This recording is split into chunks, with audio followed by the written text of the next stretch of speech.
Olá, meus irmãos, sejam bem-vindos a mais um Evangelho do Centro Espírita Chico Xavier.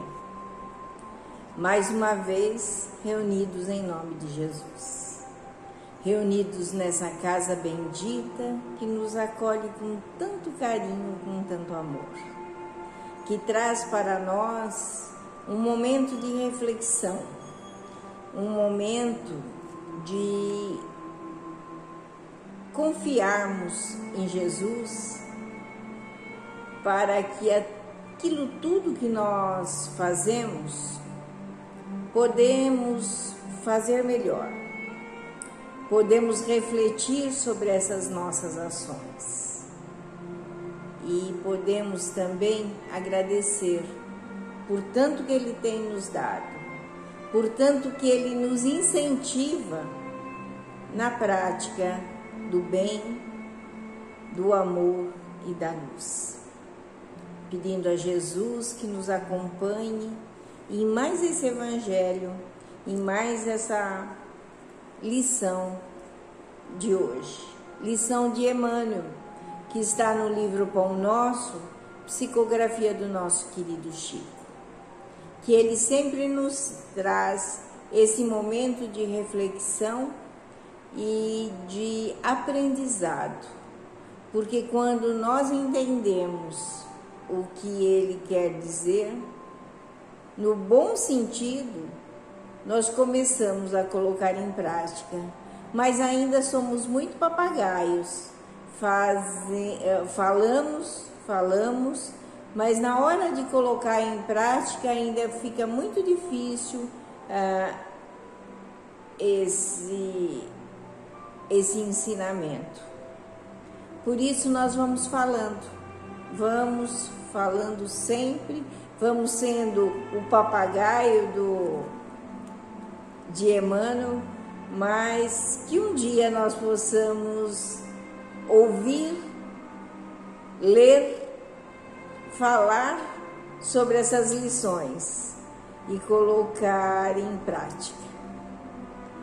Que Jesus nos envolva com muito amor, com muito carinho nesse momento.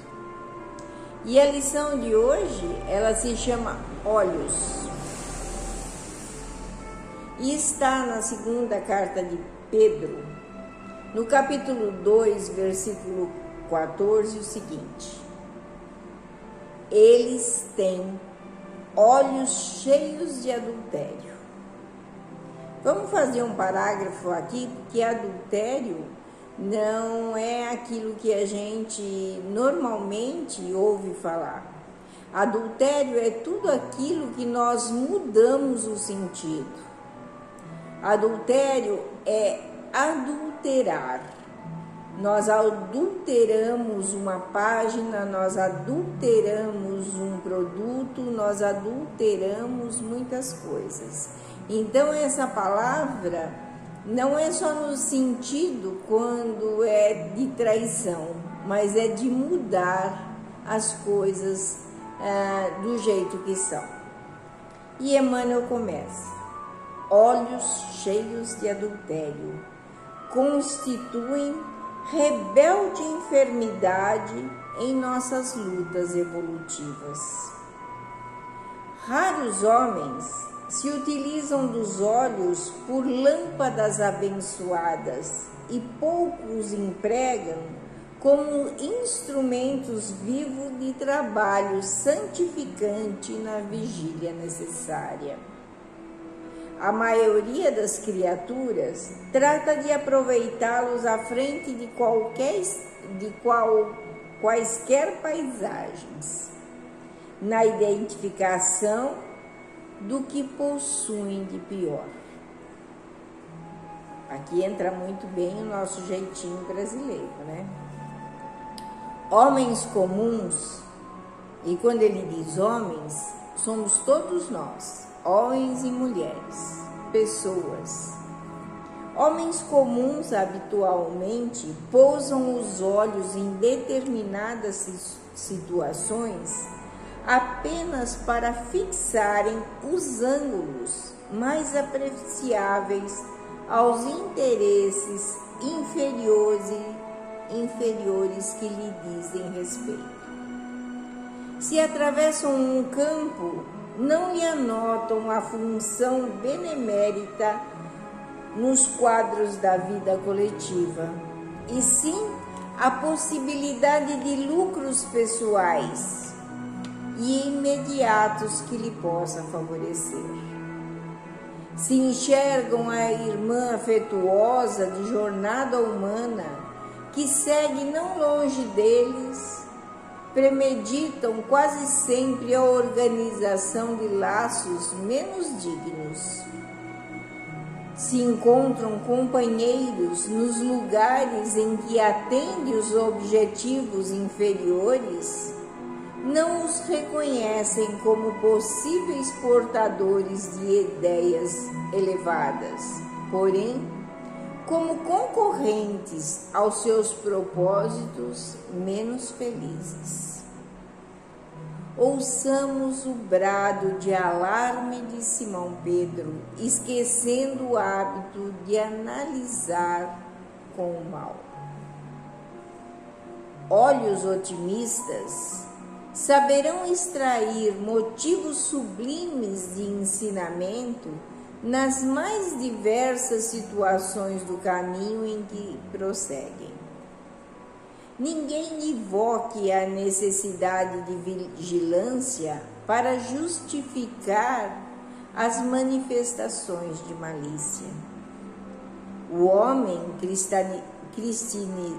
cristianizado e prudente sabe contemplar os problemas de si mesmo, contudo, nunca enxergam o mal onde o mal ainda não existe.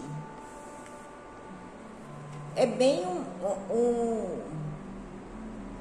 uma repetição da lição anterior, porque nós falamos que nós só reconhecemos o que nós conhecemos. E quando nossos olhos enxergam o que não é bom e reconhecemos aquilo que não é bom, é porque também já pensamos assim. Quando nossos olhos se iluminarem, quando os nossos olhos forem lâmpadas abençoadas, como diz Emmanuel, nós não veremos o mal, porque para nós o mal já não existirá. Então nós só enxergamos aquilo que reconhecemos. Por exemplo, de repente uma pessoa, e isso ocorre muito, né? Porque a fofoca medra de tal maneira que a gente não precisa muito para estar envolvidos na fofoca, na maledicência. Que alguém venha falar para você que fulano não é bom, que fulano tem isso, eu acho ele assim, assim, assado. Quando você vê aquela pessoa, você não vai analisar ela da maneira como você a conhecesse pela primeira vez e fosse desarmado. Não, você vai dizer assim: ah, essa pessoa é daquele jeito. E aí impregna na outra pessoa aquilo tudo que lhe falaram. Então você já está com os olhos contaminados.